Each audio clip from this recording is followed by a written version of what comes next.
All right, here you go. As you guys see, this is my transmog. I'm looking insane. Let's take a look at this. I look insane, right? I gotta look real sick on my Fistweaver monk. This is the typical Fistweaver transmog. Don't hate. Don't hate on it. What is the first thing to start off with? Obviously, I think this was one of the easiest healers to do. Fistweaver monk is very, very difficult to deal with for a lot of people, especially lower ratings. You have two ways of dealing with them. Three technically, but two main ways of dealing with them. You either are pressing a lot of crowd control on them. So let's say you have a mage on your team, you're pressing polymorph over and over and over, or you can kill them. So you have two main options when you fight a Fistweaver. You can either CC them forever, or you can kill them. And while you're doing this, which like I said, I think is technically the third thing, while you're doing this, you have to run away from them. So if anyone has ever played Fistweaver and you're fighting a classic Arret, what's gonna happen is you'll see that you're pressing your damage, right? Your Phaline's down, you're trying to run up and Tiger Palm them, and the entire time you're doing this, they're just running away from you. If you're a Ret Paladin, you're just running away and you're spamming Judgment, you're spamming Templars, you're spamming Hammer of Wrath, and they're kiting you the whole time, right? So that's typically how you deal with Fistweavers. But with that being said, that is why it is so difficult for people in solo shuffle, because there's less coordination. You know, there's less strategy and stuff going on. There's less coordination. You can't talk about what you're going to do and, you know, have all your CC perfectly planned out. So a lot of the time what's going to happen is when you're playing the Fistweaver, you are extremely difficult to deal with because you're running in and you're just attacking them. You're running in, you're attacking them. There's really nothing they can do. And even if you get CC'd, oftentimes what's going to happen, especially lower rating, is they're going to DR CC on you. They're going to press a sheep on you. But guess what? It's going to immediately break because you know why? This is solo shuffle. They can't talk about it. They can't talk about all their strats and CC and stuff. So what's going to happen is they're going to press a fear. It's going to break. They're going to press a sheep. It's going to break. So, you know, at the end of the day, Fistweaver is very, very difficult to deal with, which I think is why it was super easy for me to kind of push rating on it. It's pretty simple to play. You know, there's not much going on with what you're doing in terms of some crazy healing rotation or, you know, your CC and stuff. So it was pretty simple. I would say if I had to rank it, H-Power, Fistweaver, Evoker, Mistweaver Monk, Holy Priest, Druid, Shaman, Disc Priest. Nice. So we're going to count Fistweaver as a separate spec. So there we go. 8 total specs that you can play on healer technically if you count Fistweave, 7 if you don't. And that would be, I would say, this isn't like a tier list or this isn't what's good, what's bad, whatever. This is just my own personal experience of what was the easiest and what was the hardest to gain rating on. So that would kind of be what it looks like. You know, Fistweaver, pretty close second, Evoker, and then Mistweaver, Monk, Holy Priest, and Druid all felt pretty similar. Shaman, I would say, was a bit more difficult because it was kind of hit or miss depending on the lobby you got. You get a full melee cleave lobby, very difficult. You get a full caster lobby, feels effortless. And then at the very bottom is just Disc Priest. Disc Priest, we'll get into soon. Very, very rough, very, very miserable for me, honestly. All right, so Fistweaver, opener, I would say, is pretty standard. Pretty easy to understand when it comes to your opener. You have a talent here called Zen Spheres, which you can get obviously as caster monk as well. And what this is it's basically the Zenyatta orb. So anyone who's played Overwatch, you have an orb that you can press on your teammate. You can have both of them at the same time, but you can only have one of each on one target. So you can, you know, Zen Sphere yourself. Now you take 15% more healing, and then you can obviously Zen Sphere an enemy right here, and you can see this debuff where they're taking 10% more damage. Now this is very, very crucial for Fistweaver because the enemy taking 10% more damage means that you're going to be doing even more healing because your healing is based off your damage. And, you know, let's say you're fighting a DK team or something in solo shuffle. If you keep this orb up on the DK and if you're killing the DK, you're killing the Death Knight, that's your strategy. That's your plan. The plan is to attack the Death Knight. So if you're attacking the Death Knight and the Death Knight's deciding to attack you, or he has dots on you, or he's pressing your CDs, whatever, he's also going to be doing 10% less damage to you. So very, very crucial for Fistweaver because that is one of the strategies, like we talked about, that is one of the strategies to beat them. You CC them and kite them, or you kill them. You have 2 strategies. So, you know, if your main target for shuffle is the Unholy DK or the Frost DK, whatever, you are doing 10% more damage to him. And it's not even just yourself, for those who don't know. This is for everyone. So everyone on your team, whoever is attacking the Death Knight, whatever damage is going towards him is increased by 10%. So very, very crucial. He's going to be doing 10% to 10% less to you as well if he is attacking you. But this talent is very, very, very, very crucial for Fistweaver. You know, I don't really need to touch up on talents too often, I think, for a lot of these healers, but with Fistweaver, it's a little different because some people do enjoy playing Alpha Tiger instead of Fey Accord. I played Fey Accord each game because the snare I think is actually really good. And I think it's also really nice to have permanent uptime on Ancient Teachings because your Phalanx Stomp is going to be a 10-second cooldown instead of 20. So basically, if people are kiting out of your Phalanx Stomp, you don't have to worry about, you know, not standing in it and not getting a reset, because if you're staying in Phalanx, your abilities can reset the cooldown. So you don't really have to worry about that when you're playing the Fey Accord talent. But if you aren't worried about that at all, and you just want to have, you know, maximum haste or whatever, you can opt in to play Alpha Tiger, which is going to give you 20% haste for a few seconds based on the target that you're hitting. So if you are attacking a target, the first time you Tiger Palm them, they're going to get a debuff for 30 seconds and they're going to give you haste. You can't press Tiger Palm and reactivate Alpha Tiger on them for 30 seconds until that debuff is gone. So you can opt in to play this talent. It is pretty good, especially if you're fighting classes with pets. You know, you're fighting a BM hunter, you can Tiger Palm the hunter, you have haste, you can Tiger Palm his pet, you have haste again, you can Tiger Palm the second DPS on the enemy team, you have haste again. So you can definitely rotate through this and have haste for a long time. But personally, I thought Fey Accord was definitely very, very strong, just because you don't have to worry ever about not having Phalanx Stomp on cooldown. So with that being said, the opener for Fistweaver is pretty simple. You know, you're going to run in, you press support at the pillar. You don't have to worry about statue, obviously. You do not play statue when you play Fistweaver, so you can have a port somewhere, either at the pillar, you can have a port in the center of the map, whatever it is. But typically you want to run in, have a port somewhere over here. You're going to have a sphere of hope. So you're going to have your Zen spheres on whoever you think is going to get attacked. If the main target for the enemy is going to be the Shadow Priest, you have a Shadow Priest on your team, you can put your Zen sphere on them. And then you're going to run in. You're going to target your enemy, whoever it is, the DK, a warrior, it doesn't matter. Whatever target is your main target for your team, you're going to put a Zen sphere on them. So now you have two Zen spheres out. You Zen sphere one, you Zen sphere the other. You have your port down, and you're going to run in, and it's so simple, people. So I'm gonna try not to laugh when I explain the monk opener. You have both orbs out. You can Phalanx Stomp, RSK as often as you can. You Tiger Palm, and you Blackout Kick. And that's pretty much it. That's the video. Thank you guys for watching. I'm kidding. That's a joke. Hope you guys found it funny. So, you have your port down. You have a Zen Sphere. You have another Zen Sphere. Now, what you can do, if you think the enemy team is going to have a lot of CC, a lot of roots or slows, what you can do is you can run in. You can have your Spirit of Chi-Ji, your Invoke Chi-Ji, because your Invoke Chi-Ji, whenever your Chi-Ji is out, right here, you're going to be immune to movement impairing effects. So, every time you have your Chi-Ji out, which is a 1 minute cooldown, you're going to be immune to slows and roots. So if you're fighting, let's say a DK, or you're fighting, you know, a Frost Mage that has a lot of slows, right? You're going to have your Chi-Ji out, and then you can run in with Phalanx. You can RSK, you can Tiger Palm, you can Blackout Kick, Tiger Palm, Blackout Kick. And what's important to note too, when you're playing the Fistweaver monk, is when your Chi-Ji is out, you're going to get a buff that makes the cast time and the mana cost of your Enveloping Mist reduced by 33%, stacking up to 100. It's going to be a 3-stack buff. I'll show you guys that in a second here when Chi-Ji comes off cooldown. So when you're running in with your Zen Spheres and everything down already, you have Chi-Ji out, you're going to Phalanx Stomp, you can RSK, which gives you 1 stack of the buff, Tiger Palm, Blackout Kick, that gives you 3 stacks, and now you have an instant enveloping. And the reason that it's important on Fistweaver, even though a lot of people think, oh, you're just going to press RSK and Blackout Kick, like that's all you do, whatever.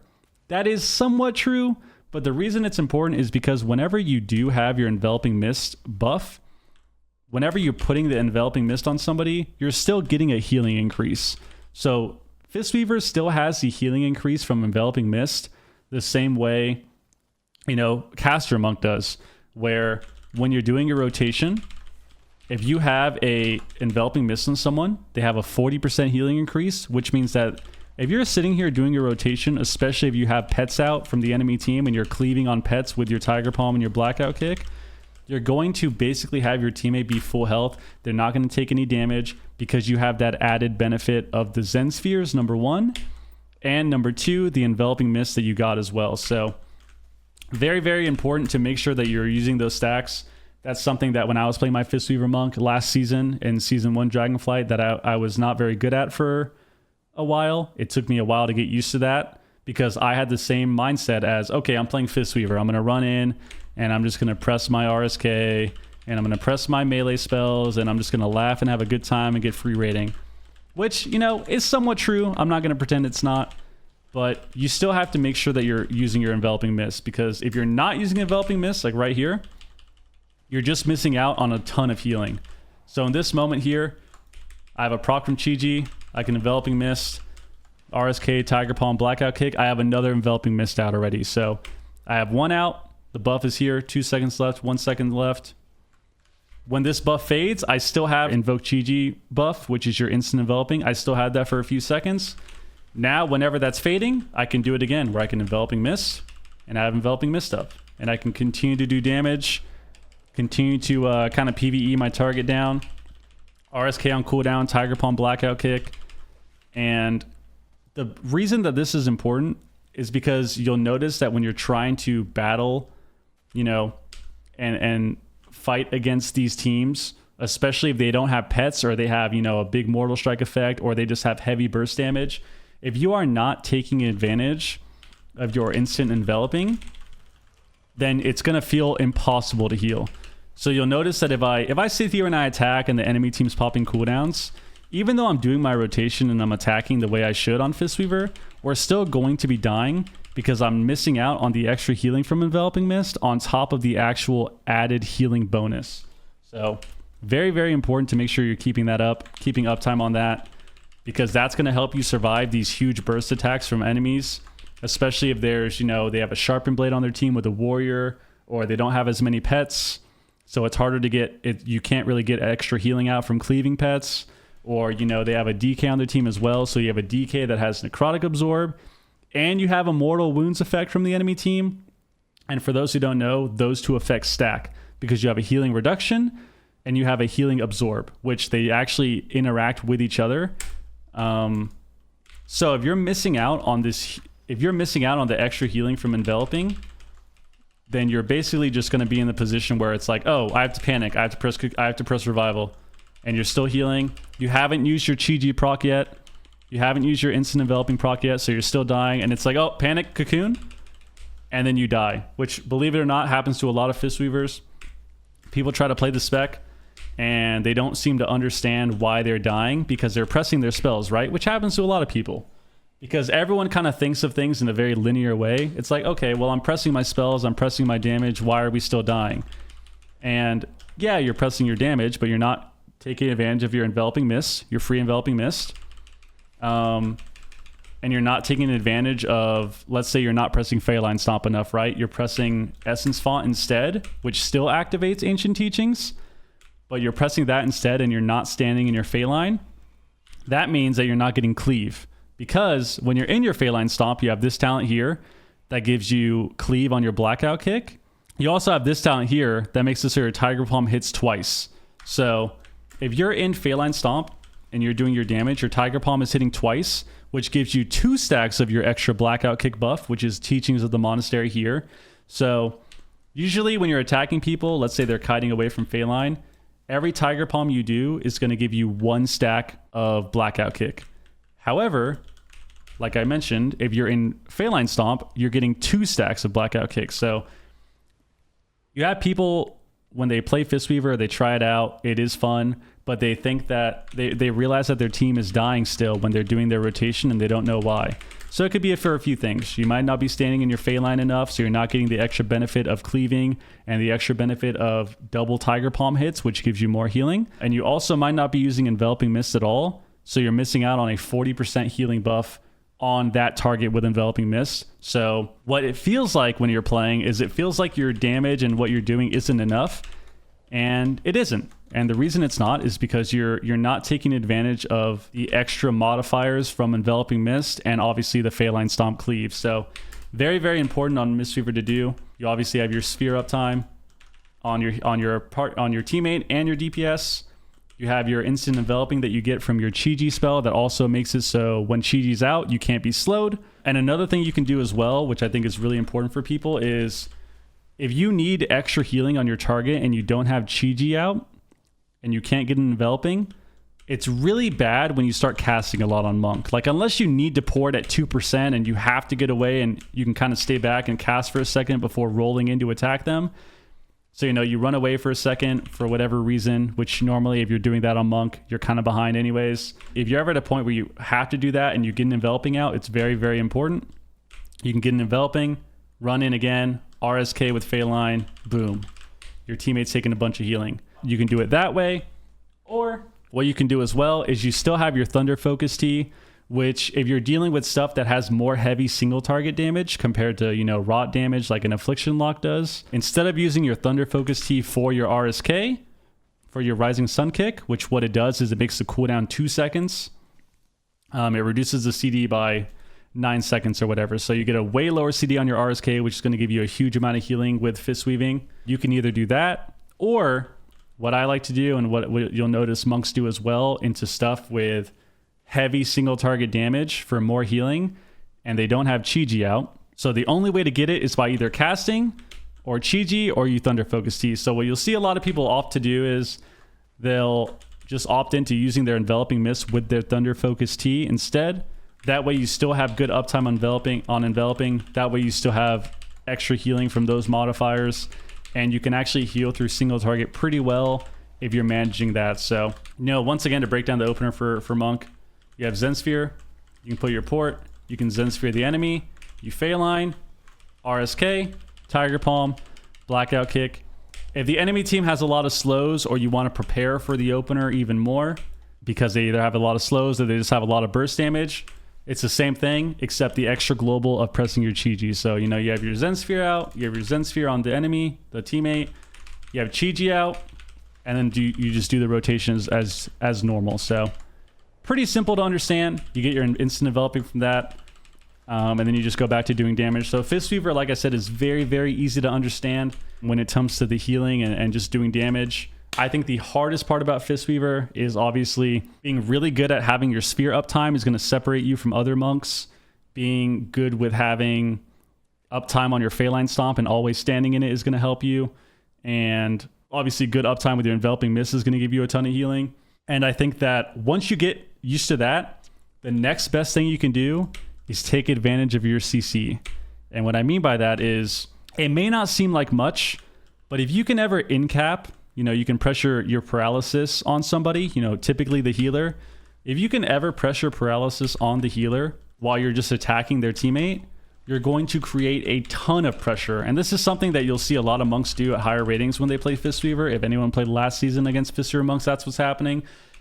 They're kind of just attacking you, and all of a sudden they're in range. And once they're in range of you, they press paralysis. And normally it doesn't seem that scary, right? It's a 4-second CC, whatever.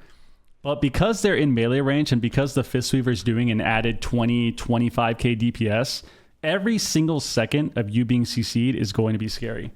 So the next best thing I would say is, you're attacking this guy, you're attacking your DPS, you got your Zen Sphere on him, you're doing your rotation, your Phalanx up, the healer's close to you, run up, in-cap the healer, and then you go back to doing DPS. So obviously being able to off in-cap the target or just in-cap the healer that's in range of you is very big. Sometimes, depending on how safe your team is, if you guys are all full health, you can run up, leg sweep, roll back to your target.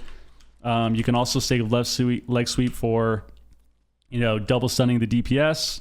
And another big thing as well, you can use ROP in many different ways. You can use ROP to kind of ring a piece the enemies towards you so they can stay closer to you and they can stay in your Phalanx and they can't kite you. You can use your ring a piece on a healer. So once again, you can attack, do your damage like normal, get your healing out, in-cap the healer, And then if you have Ring of Peace up, you can Ring of Peace them away or Ring of Peace them behind a pillar. So there's a lot of little, there's a few little things you can do to kind of get some CC on Monk and kind of create some chaos and create some mayhem on Monk when you're playing it. But I would say the biggest thing is, as far as offensive pressure, making sure you get your paralysis. You have to be able to make use of paralysis. You don't want to just stand there attacking all game. So if you're able to just sit here and attack and someone else is CCing the healer, that's fine.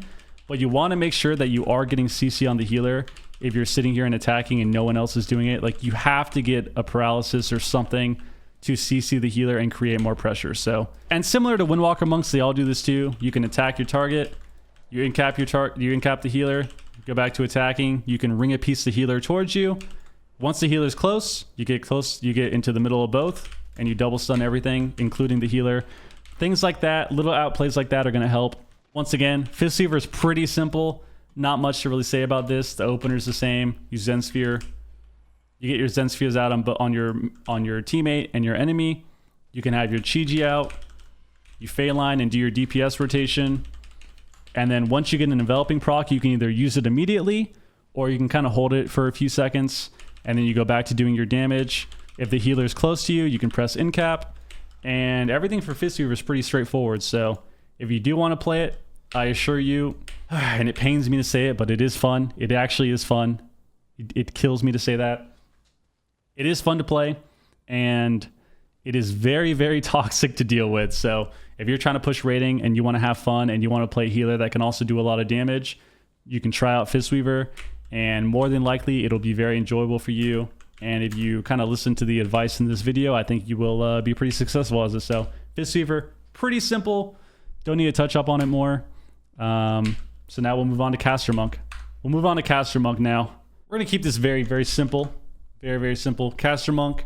I would say Monk is one of the easier ones to play in Shuffle. The issue is it kind of just depends on the lobby you get and the teammates and stuff that you have on your team. Because overall, what you're going to do on Monk is the same. A lot of it comes down to just outlasting the opponent. So a lot of it just comes down to, you know, living for as long as you can. And once you get to that deep dampening point of the game, if you can incap the healer, just like we talked about on Fistweaver, or if you can, you know, get a good leg sweep on the DPS, stuff like that is going to help you get those wins in solo shuffle and close out rounds. But for the most part, Fistweaver was pretty easy. A lot of it just comes down to outliving the opponent. You just stay back, you heal. When shit gets crazy, you run up and you can incap, or, you know, you can play disarm on Monk as well. You can disarm them. You can disarm a DPS, a warrior, or a DK. You know, you can Ring of Peace them away from your teammates. You can leg sweep them. So a lot of it just comes down to very defensive gameplay and kind of outlasting your opponent. Once you do that, and once you feel very comfortable on that and you get very consistent at it, you will notice that you'll slowly climb, and it'll feel pretty effortless, in my opinion. It'll feel pretty effortless when you play Caster Monk. It's a lot different than other healers. A lot of it just comes down to healing, PvE healing, staying back and being defensive, and you slowly kind of get these moments where you can kind of do stuff, but overall you kind of outlast people. And that was pretty much my experience on Monk. Pretty simple, you know, pretty defensive for the most part, but still a healer that I randomly didn't enjoy playing in this expansion. I stopped liking Monk after Mist of Pandaria. They got pruned a good amount. They took away a lot of fun spells, and it became a lot less fun for me. But Mistweaver, I would say, in Dragonflight has randomly been pretty enjoyable. So, you know, for those of you who are going to watch the video, if you guys want to play Mistweaver Monk 2, I do think it's a fun healer to play. Pretty rough sometimes in this meta currently, but overall I still did enjoy playing it. So let's get started with the opener. The opener for Monk, you're going to run in. You're going to put down your statue. You're going to put down your port. You're going to Renewing Mist your teammate. You're going to put a Zen Sphere on them. Then you're going to proc your statue. And the reason it's important to keep your statue healing at all times is, one, your statue is going to be a good amount of your healing breakdown. You know, typically, I think it's like 5 to 8%. I would say in most games, it's going to be a good amount of your healing breakdown. Your statue Soothing Mist is also going to give you stacks of Calming Coalescence, which is a talent right here that makes it so your Life Cocoon Absorb is increased up to 50 times, up to 50 stacks. It is increased each time your Soothing Mist heals. This is a talent that gets benefit from both your statue Soothing Mist and your own Soothing Mist. So as you can see, the buff is ramping up very quick because I have 2 Soothing Mists out. Another reason it's important to keep your Soothing Mist up from your statue is because you have a talent called Peaceful Mending. So your Peaceful Mending talent is going to make it so your Soothing Mist, even from your statue, is going to buff your Enveloping Mist and your Renewing Mist spells. So if you have Enveloping Mist on a target right here, but you don't have your statue, it's going to be doing way less healing because you don't have a Soothing Mist currently on them, either from you or the statue. So obviously if you're healing, whatever your main target is, whoever your main target is, if you're healing them, you always want to make sure that your statue is staying on them. Your statue Soothing Mist only lasts for 7 seconds. So it's definitely a big deal to make sure that you have that up at all times. You don't have to worry about channeling it completely because all you need to do to keep the Soothing Mist active from your statue is tap the key once and cancel the cast. So as you can see, I'm going to tap Soothing Mist, cancel the cast, and it'll still be on the teammates. So you cancel and it's already up, and it'll be up for 7 more seconds. But keeping up your Soothing Mist from your statue is very, very important.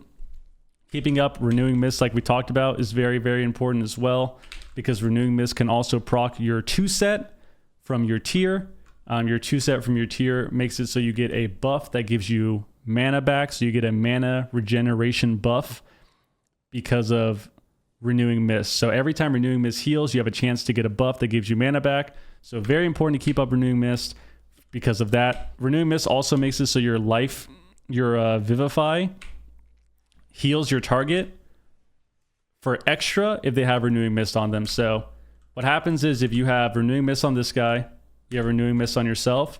If you press Vivify, it will heal whoever has Renewing Mist for extra. So as you see, I Vivify myself, but it heals this target and it heals this target because they both have Renewing Mist on them. So very, very important to have good Renewing Mist uptime and good uptime with your Soothing Mist from your statue. Your healing on Monk is pretty simple. That would be the opener. We will reiterate it once again. You get a statue, you get a port, you target your teammate, you put a Renewing Mist, you can put a Zen Sphere on them. And now here is the part of Monk that I think a lot of people mess up on. A lot of people on Monk, they mess up on knowing when to press their defensive cooldowns. So what I mean by that is you have Life Cocoon on a 1.3 minute CD. I think the Life Cocoon CD is what, 1 minute and 15 seconds? And then you have Revival on a 1.5 minute cooldown. So you have 2 major cooldowns on 1 minute 15 seconds, 1 minute 30 seconds. Now, what a lot of people try to do on Monk is they get into this situation where they are healing. They have a Zen Sphere up, they're healing, they're pressing Enveloping Mist, they're getting their healing out, whatever, everything's fine. But when damage is going crazy, they pop their Yulon, they're continuing to heal more, they're spamming heals, and you'll notice, if you look right now, what's happening. My mana pool, even though I have a Yulon out, my mana's going down. I'm having to spam my heals, my Renewing Mist falls, I try to cast again. I'm burning through my mana.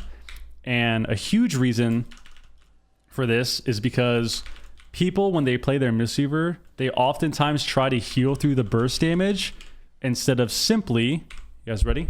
This is crazy. You press Life Cocoon. Very simple. So a lot of people, what they tend to do is they try to heal through the cooldowns. They try to heal through the burst damage at the start of the game. Things are going crazy. They're just spamming their heals as much as they can. And in reality, what you can do, especially if you're fighting something that just has heavy damage, single target or whatever, whether it's a melee cleave or, a caster comp that's, playing Mage Destro Lock and they're spam bolting your target, your teammate down. Majority of people when they play Monk will try to just heal through the burst. And what you can do, and it's all situational once again, but what you can do is you can definitely just send the Life Cocoon. And the reason it's good to send the Life Cocoon is because you're using 6,000 mana. You're putting up a shield that they can basically never die through, especially if it's early on in the game before dampening kicks in. You're not going to die through Life Cocoon. And you're using 6,000 mana to put up a shield that they won't die through. That also puts up your HOTS as well. So whenever you Life Cocoon, you're also applying Renewing Mist and Enveloping. So for 6,000 mana, you're getting benefit from a shield, Enveloping Mist, which is a 12,000 mana cost, and then Renewing Mist, which is a 4,500 mana cost. So for 6,000 mana, you're getting the benefit of 16,000 mana plus the Absorb, but for even less, right? On a 1 minute 15-second cooldown. And the reason that this is important is because the biggest thing about Monk, in my opinion, when it comes to defensives and healing, is making sure that you are rotating through your cooldowns. So obviously there's going to be situations where you have to press Revival first, right? Like let's say you get stunned and you're in a bad spot and your team's dying, or you get stunned by a hunter with Intimidation and you're not playing Eminence, the honor talent, so you can't port away from it, and your team is dying, they're already half health, and you have two situations. You can either sit it, let's say you have Trinket, and let's say you don't, right? If you have Trinket, you can sit it and then Trinket the trap and, press Cocoon, or you can sit it, save your Trinket and press Revival, or if you don't have Trinket, even better, you have no choice but to either press Revival or possibly lose, right? Because you can't port out of the trap. So if you get stunned into a trap or you get stunned into a sheep, you're fighting a rogue and a mage in Shuffle, you get stunned, the mage is trying to sheep. There are going to be moments where you have to press Revival or Restoral, because you can't press Revival in stuns. You can only press Restoral right here in stuns. There are going to be moments where you have to use this first instead of Life Cocoon. But overall, when it comes to playing Monk, it's typically better to try and Life Cocoon first. So once again, they're popping damage, they're going crazy, everyone's going crazy, they're going red, their characters are screaming, yelling, all these emotes. And you have a choice of, you can either spam heal and deal with CC and deal with interrupts and try to burst through it, or heal through the burst and use a lot of mana, or you can just press Life Cocoon. So typically what you want to do is try to Life Cocoon first, Life Cocoon early. Very, very good to do because it's a cooldown that you're basically not going to die through. So if you Life Cocoon early and then you get CC'd, you don't have to worry about it because you are going to be kind of safe with, a Cocoon that's going to do, an Absorb that's going to do, 900,000 healing. So typically cocooning early is good. There are going to be moments where you have to Restore early. But overall, I would say if you're playing your Monk and you're positioning far away, your port's over here, you're positioning max range from your team, you are going to have these decisions to make of whether or not you want to heal through the burst or use a cooldown. And I think the biggest mistake a lot of people make is they feel like, oh, I can just heal through it. Like I don't need to use a CD. I'm not getting crowd controlled. Why would I have to press Cocoon? But you're spending way more mana and you're putting yourself behind and you're having to deal with burst damage and keep your team in a panicked situation. When if you just press Cocoon on them and they were full HP with a 800,000 shield Absorb, they would feel a lot safer and you can continue playing the game and being aggressive, right?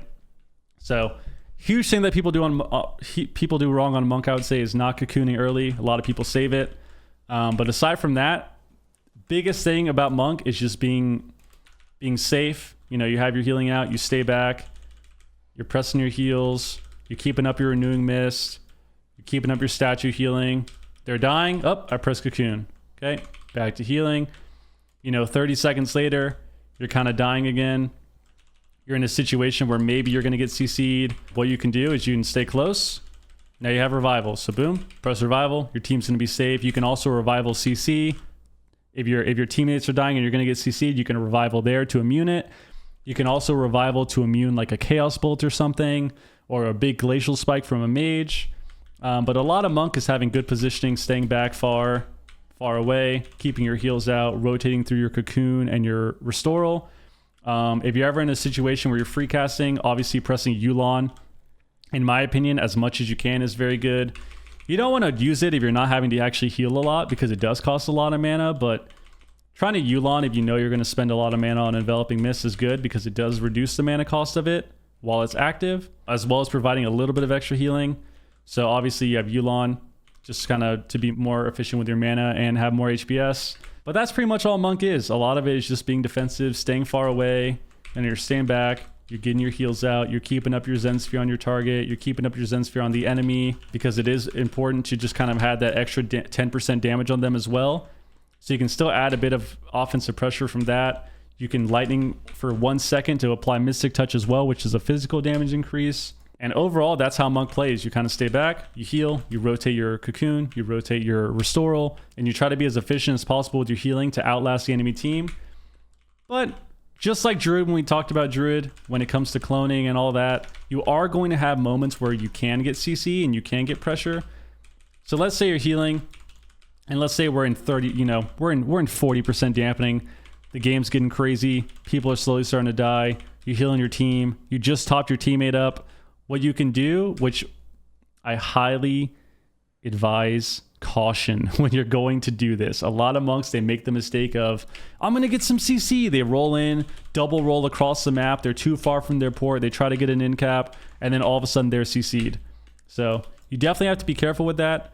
But there are going to be moments on monk where you're getting into dampening, your team's full HP, and you can kind of roll in, get an in cap on a healer, and run away.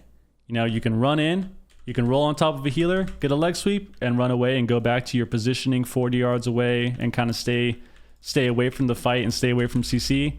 But that's pretty much it. Monk is very, very simple. I think a lot of people just tend to overcomplicate what you're supposed to do. But a lot of it is staying back 40 yards. You get your healing out. You try to be efficient. You try to rotate through your cocoon and your restoral to keep your team offensive. You make sure you have your Zen spheres up as well, like we talked about with Fistweaver, to have more damage out. If you have the time, you can keep up Mystic Touch as well. If you have the globals to do so, because it's really easy. You just press Jade Lightning once for half a second, and then you apply the buff. You can try to push in for CC at certain moments, but overall, a lot of it is kind of staying back and waiting. You're just waiting for that opportunity to kind of leap in and get an in cap or a stun, and then go back to your little safe space 40 yards away and heal more, and you're going to outlast your opponent, and that's how you climb on monk. So if you're playing a monk and you watch this, a lot of it's going to come down to just outliving your opponent, outlasting them, going for CC. If it's either free CC for you because they're pushing into you and you can in-cap them or stun them, or you're deeper in dampening and you can make the play of pushing in to get a sweep.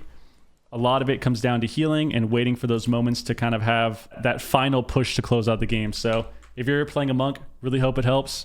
I'm going to go through the opener once again real quick, just for those who don't know, because, like we talked about with every healer, you're going to have an opener. Even if you're a healer, there's going to be an opener. So for monk, very simple. You put down a statue, you put down your port, you press Renewing Mist on someone, you can proc your statue as well, and then let me get combat real quick. You can have a Zen Sphere on your opponent or on your teammate, and if your opponent gets close, you can Zen Sphere them. But that's pretty much it. Statue, port, Renewing Mist, Zen Sphere, proc your statue as well. You can either do that before your Zen Sphere or after. It doesn't really matter too much as long as the fight hasn't really started yet. So you can proc your statue, Soothing Mist, and then the second you're able to, you can try to get a Zen Sphere on the enemy as well, just for an extra damage buff to help out your team. But for monk, pretty simple. Pretty simple. The biggest tip, obviously, is to just kind of heal. Live cocoon early if possible. You don't have to worry about healing through the burst damage. Sometimes it's too much to deal with. If you're able to kind of stay back and you're going to get CC'd soon, pressing live cocoon early is not a bad thing to do. And then aside from that, you stay back, 30, 40 yards away. You heal your team. You look for opportunities to go for CC, whether they're pushing into you, whether the enemy healers pushing into you, or whether the DPS are on top of you and you're able to kind of run up and stun the DPS, or whether it's 40, 50% dampening, your team's full health, your team's stable, and you're able to run in, get a roll to the next healer, to the enemy healer, and get the game-winning paralysis. There's always going to be moments like that in the game, but it's kind of something that you have to have a little bit of a feeling out process for, and eventually you're going to get the hang of it, be comfortable, and know, okay, he's got full hots. I've got live cocoon off CD that I can press if we're scared. I've got revival. I'm going to roll in. I'm going to press an in cap on the healer and roll back to my pillar, back to where I'm safe. Okay, so monk, pretty simple. A lot of people overcomplicate it, but a lot of it is just kind of about outlasting the enemy team and looking for those opportunities to get a good leg sweep or a good in cap on either the healer, leg sweep on the DPS or the healer, or you can in cap the healer if they're pushing in, or you can roll in to do it. You kind of just have to look for those opportunities, but it all comes down to kind of healing and staying back, and those opportunities will present themselves if you can do that efficiently. So monk, Pretty simple. Hope it helps. And now we'll move on to Holy Priest.